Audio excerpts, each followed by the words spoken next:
Welcome back to the deep dive. I hope you're ready to get uncomfortable today. Oh, good. My favorite kind of topic. And I mean that in the best way possible. Usually when we talk about politics, there are safe zones, there are guardrails. But today, we are grabbing the third rail with both hands. And we're not letting go until we figure out why it's shocking us. Exactly. You know the old saying, touch the third rail and you die? In modern discourse, there are certain topics that, if you bring them up at a dinner party, the air just, it leaves the room. Oh, completely. You can feel it. People stiffen up. The vibe changes instantly. And right now, there is one topic that does that more than any other. It's not taxes. It's not healthcare. No. It is unequivocally immigration. It really is the singular issue that defines the modern polarization. But, and I want to be clear about this right off the bat, we are not doing a standard policy review today. Yeah. We aren't going to bore you with visa quotas or GDP impact statements or the logistics of border wall construction. That is not the deep dive we are here for. No, we are going way deeper than the policy papers. We are going into the psychology of the argument itself. Yar. We have a fascinating piece of source material today, a transcript of a really intense, high-level conversation between the podcast host, Winston Marshall, and the author, Lionel Shriver. Right. Now, if you know Lionel Shriver, you know she's not interested in being polite. She certainly isn't. She's the author of We Need to Talk About Kevin, which was just a harrowing look at a school shooter and maternal ambivalence. Unforgettable book. And her new novel, which is the anchor for this discussion, is called A Better Life. And it's a story about a family literally tearing itself apart over the decision to host a migrant in their home. What I love about using Shriver as our guide here is that she brings a novelist's eye to a political debate. Yes. She's not looking at the statistics, she's looking at the characters. She's a former liberal who has shifted quite firmly to the right, so she understands the language of the people she's criticizing. She knows the playbook, so to speak. Exactly. She's interested in the hidden motivations, the performative aspects, and the psychological machinery of what she calls the progressive mentality. That is the mission for this deep dive. We want to unpack Shriver's theory on why this specific issue makes people so, for lack of a better word, insane. We're going to look at her arguments about the nature of guilt, specifically the difference between feeling guilt and performing guilt. Which is a huge distinction. It's everything. We're going to look at the definition of a nation state and why she thinks the left has abandoned it. And we're going to discuss a really provocative, almost taboo theory she has about the maternal instinct and how it has, in her view, inverted itself in the modern West. It is juicy stuff. But before we jump in, we need a quick disclaimer. Right. It's an important one for this topic. The views we are discussing today are specifically those of Lionel Shriver and Winston Marshall as presented in the source text. That's all we're looking at. And these are provocative, sharp, and often controversial arguments. Our job here is to analyze the intellectual currents they are representing. We're just mapping the ideas. We are going to unpack them neutrally so you can understand the architecture of this debate. We aren't here to endorse a political side. We're here to understand the ideas at play. Okay, let's get into it. Let's unpack this. Shriver opens the conversation with this observation that immigration has become the third rail. And she says there's only one other thing in modern life that compares to it in terms of volatility. Just one other. She says the only comparison is Donald Trump. It's a really interesting parallel to draw. She's talking about the absoluteness of the divide. With Trump, she argues, there is no middle ground. None. You can't be a nuanced observer. In the current cultural climate, you are forced into a binary. You are either a Trump supporter, which brands you as a bad person in the eyes of the cultural elite, or you are anti-Trump, which makes you one of the good people. It's a moral sorting hat. Exactly. And she argues that immigration has morphed into the exact same binary. It's no longer a policy discussion, it's a moral test. Right. You are either fully on the side of the angels' open borders, no human is illegal, welcoming the stranger, or you are on the side of the bad people. You're a xenophobe, you're a racist, you're a villain. Which is wild when you think about it historically. Yeah. Because as Winston Marshall points out in the transcript, this is a very recent shift. I mean, he brings up Bernie Sanders. This is such a crucial piece of context. Historically, the traditional left, the labor left, figures like Bernie Sanders, were actually the staunchest defenders of borders. I remember clips of Sanders from years ago calling open borders a Koch brothers proposal. He said it was a right-wing scheme to depress wages. Right, because the argument used to be economic. If you are a socialist or if you care about the working class, your priority is protecting their wages. Of course. Basic supply and demand. If you flood the labor market with low-skilled workers who are willing to work for less, the price of labor goes down. That hurts the native working class. That was the standard Democratic line for decades. But Shriver points out that if Bernie Sanders stood up and said that today, Oh, he'd be canceled. he'd be canceled by his own base. Immediately. Completely. The economic argument has vanished. It has been replaced by this purely moral framework. It's not about wages anymore. It's about virtue. So what happened? Well, Shriver argues that immigration has become a chimera issue. It's like a magnet that has picked up every other issue the left cares about. How so? It's about race, it's about colonial history, it's about income inequality, it's about victimhood. It bundles all of them into one package. So if you question immigration levels, you aren't just talking about population management or economic impacts. No, you're not. You are attacking the entire sacred structure of the progressive worldview. Precisely. You are committing a heresy. And because it's a heresy, the language we use to talk about it becomes, well, it becomes a minefield. A total minefield. This is where the conversation gets really interesting, the language games. Marshall brings up this incident involving Sir Jim Ratcliffe. He's the owner of Manchester United, a massive public figure in the UK. Right. Ratcliffe made a comment where he said the UK has been colonized by immigrants. A pretty inflammatory word choice. It is. Now, if you look at the dictionary definition of colonization, a large group of people from one place settling in another and changing the culture, he is describing a phenomenon. Factually, yeah. But the reaction was thermonuclear. He was skewered by the press. The prime minister told him to apologize. It was treated as a moral obscenity, to use that word. But Shriver points out this massive double standard here. She says, okay, let's look at that word colonization. Let's play this out. If you take a bunch of white British people and move them to any country outside of Europe, say they move to Kenya or New Zealand, what do we call that? We call it settler colonialism. Exactly. If Britons move abroad, they are colonizers. But if millions of people move into Britain, the right is strictly forbidden from using the word colonization without being branded as demons. It's a one-way street. Shriver calls it a sing-word game. It's about policing vocabulary to maintain moral standing. Colonization is a bad word with negative historical baggage. Therefore, in the progressive framework, it can only be applied to the bad people, the historic white British population. So you can't use a bad word to describe the actions of a sacred group. Which is how Shriver argues the progressive left views minorities. You just can't do it. But hold on, because here's the twist that I found really startling in the source material. Okay. Marshall points out that the left does use the word colonization to describe what's happening in Britain, but they use it celebratorily. Yes, this was a striking detail. Marshall mentions seeing posters on the London Underground that are explicitly celebrating colonization in reverse. Colonization in reverse. The narrative isn't we are coming to integrate and be British. The narrative is we are coming to Britain and this is our opportunity to get one back. It's framed as revenge. And he mentions a commentator, Ash Sarkar, referred to as Ash Saraka in the transcript, who reportedly looked at the statistics of London becoming minority white and claimed, "We're winning." That phrase, "we're winning," really highlights the asymmetry Shriver is talking about. It's incredible. The argument is that you can't have it both ways. You can't scream that the Great Replacement or colonization is a dangerous racist conspiracy theory when the right mentions it with concern, Right. but then turn around and say, we're winning, and it's colonization in reverse when you're celebrating it. It's logically inconsistent. Completely. But Shriver's point is that this hypocrisy doesn't bother the progressive left because the goal isn't logical consistency. So what's the goal? The goal is moral positioning. They view it as a power struggle.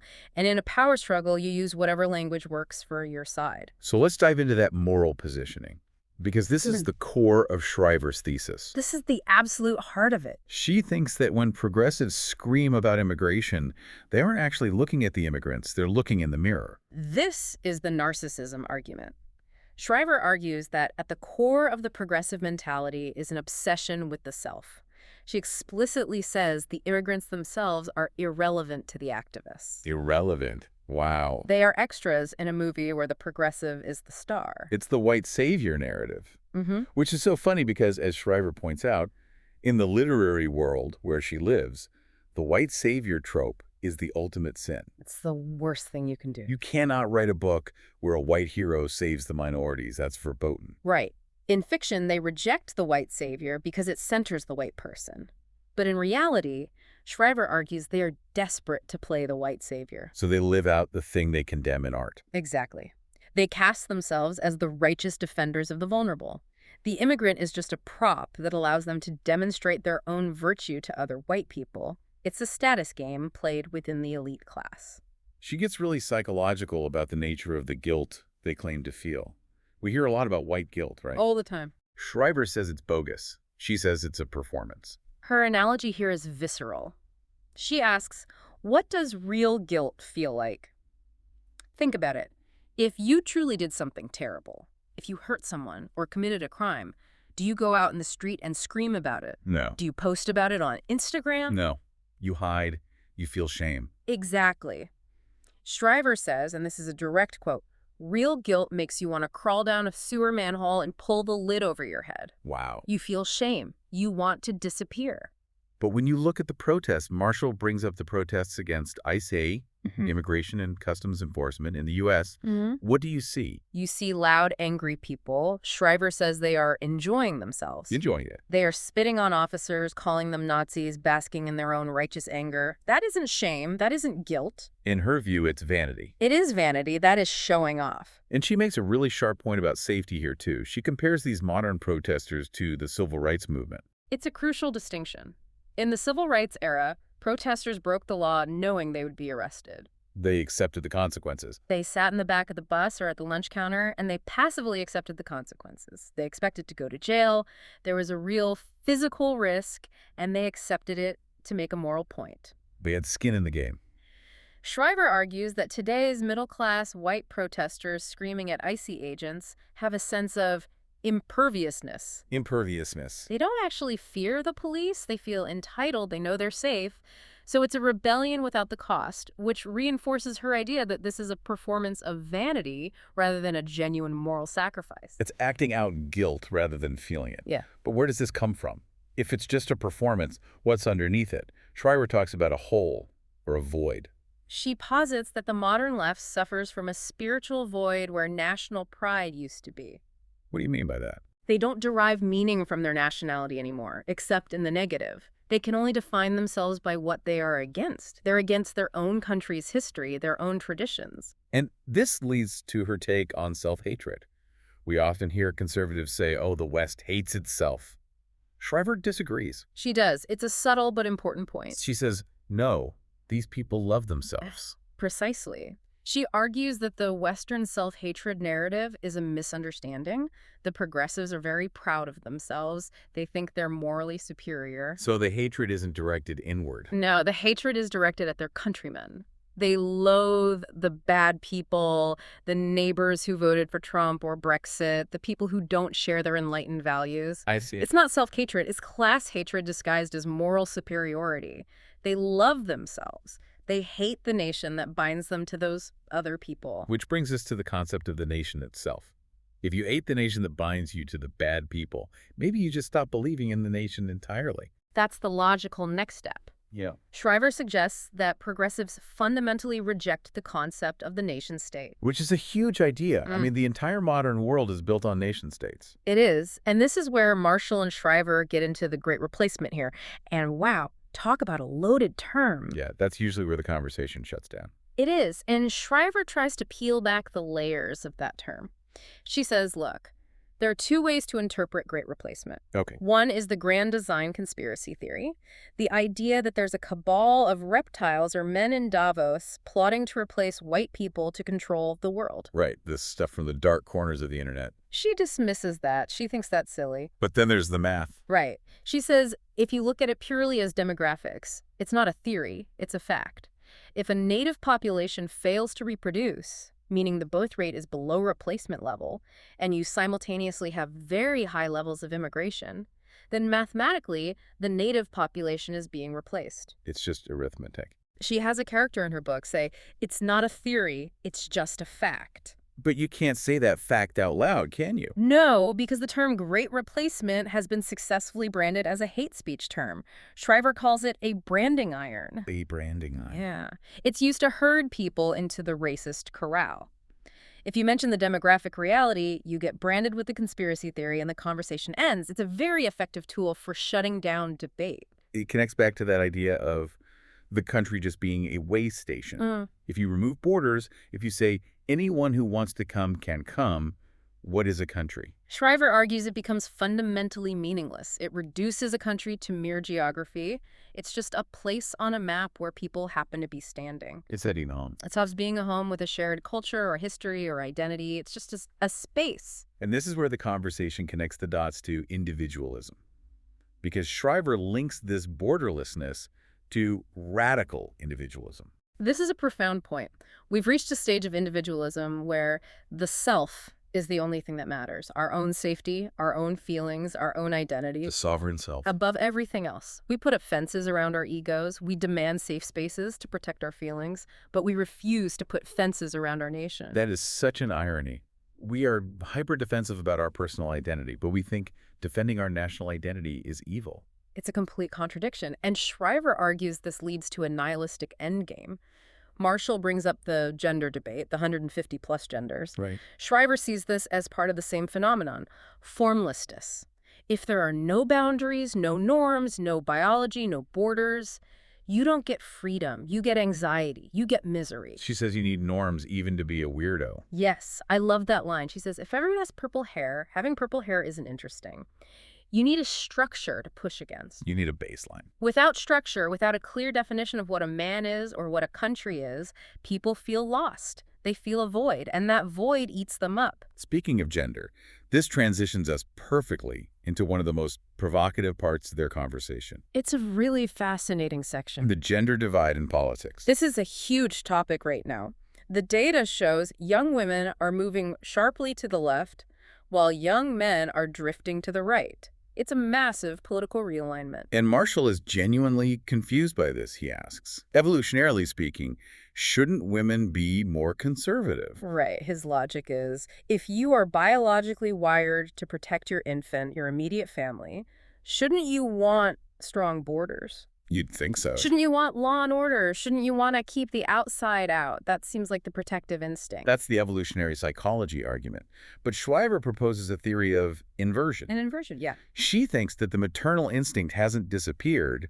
It has been projected outward. Wait, unpack that. Projected outward. Imagine your circle of care. Usually it starts in the center with your kids, then your family, then your neighbors, and so on. The concentric circles of loyalty. Exactly. Shriver argues that for many progressive women, that instinct has leapfrogged the inner circle.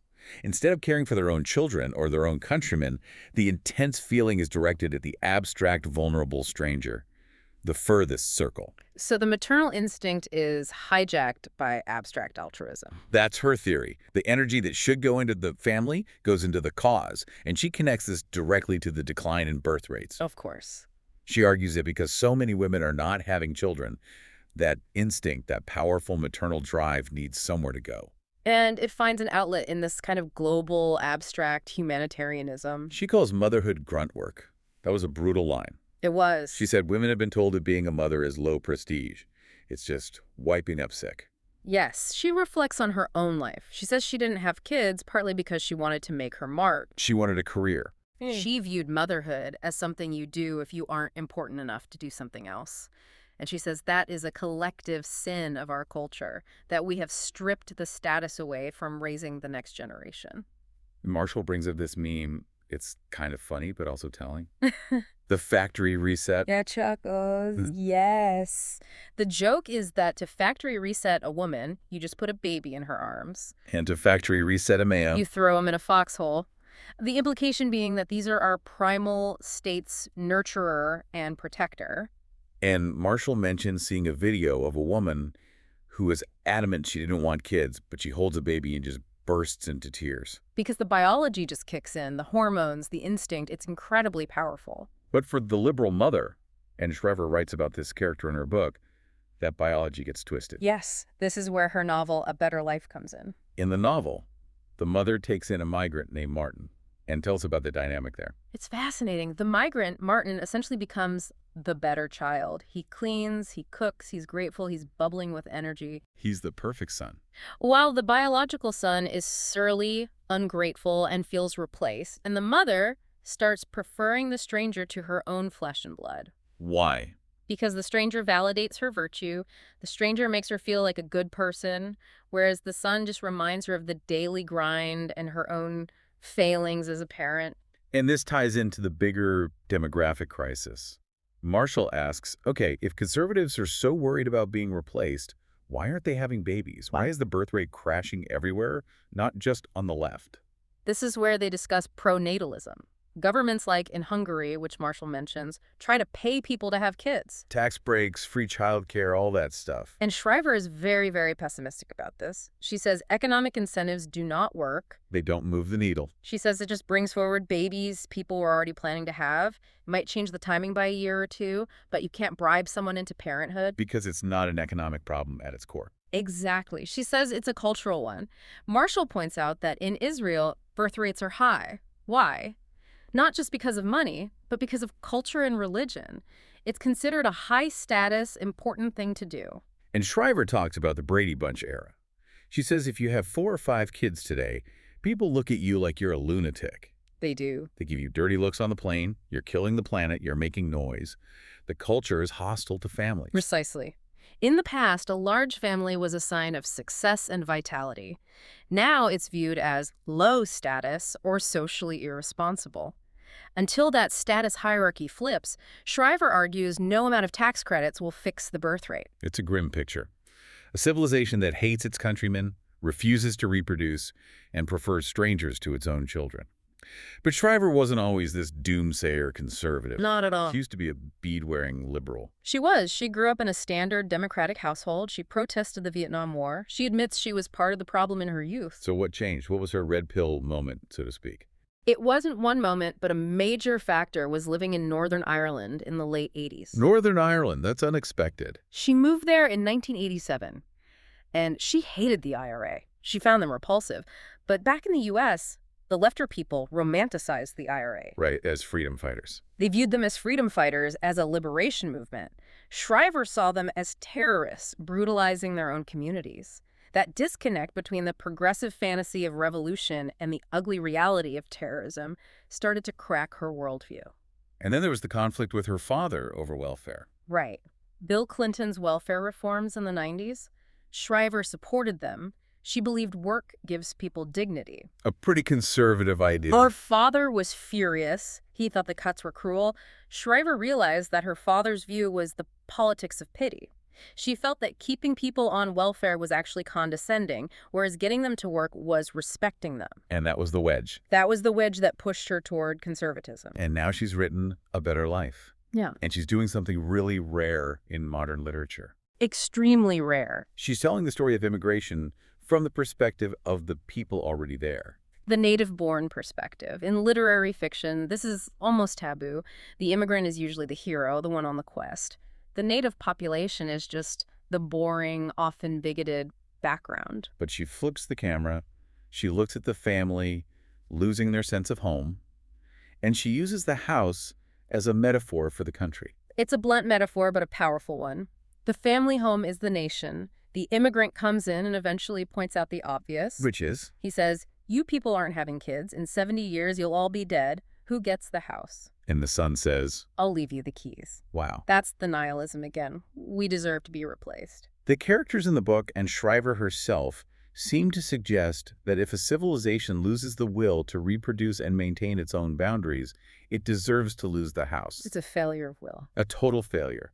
And the immigrant character, Martin, even argues that he is the better American. How does he figure that? He says, I'm hardworking, I'm religious, I'm traditional. He embodies the values Americans used to have. While the actual Americans in the book are lazy, entitled, and spending their inheritance. It's a searing critique. It suggests that the Great Replacement isn't a theft, it's an abdication. The West is giving up its seat at the table. Wow. It's heavy stuff. So where does this leave us? Shriver wraps up with a point about human nature that I think is really important to land on. I agree. She says this discomfort with mass migration isn't white supremacy. No, she argues it's primitive, it's universal. She lists examples. South Africans turning against Zimbabweans, Nigerians expelling Ghanaians. In Colombia, people are angry about Venezuelans. It happens everywhere. It's not the West versus the rest. It's human beings versus rapid demographic change. Shriver argues that human beings are territorial. We like our neighborhoods to feel familiar. When the language changes, when the culture changes overnight, people get angry. It's a natural reaction. That is a universal human reflex, not a specific defect of the white Western mind. And she says that by demonizing that reflex, by calling it racist, we are trying to suppress a fundamental part of human nature. And that suppression is what creates the rage. It creates the pressure cooker. Exactly. So what does this all mean for us? Shriver leaves us with a really provocative question. Is the progressive worldview actually a higher form of morality? Is it an evolution? Is it really enlightened to care more about the stranger than your own neighbor? Or is it just a performance? Is it just a way to fill a void where meaning used to be? It forces you to look at your own motivations. When you post that hashtag, when you put that sign in your yard, are you doing it because it helps someone? Or are you doing it because it makes you feel like the star of the movie? That is the question we want to leave you with today. Where does your definition of goodness come from? Is it inner conviction, or is it social performance? And if you stripped away the audience, if nobody was watching, would you still act the same way? A huge thank you to the source material from Winston Marshall and Lionel Shriver for giving us so much to chew on.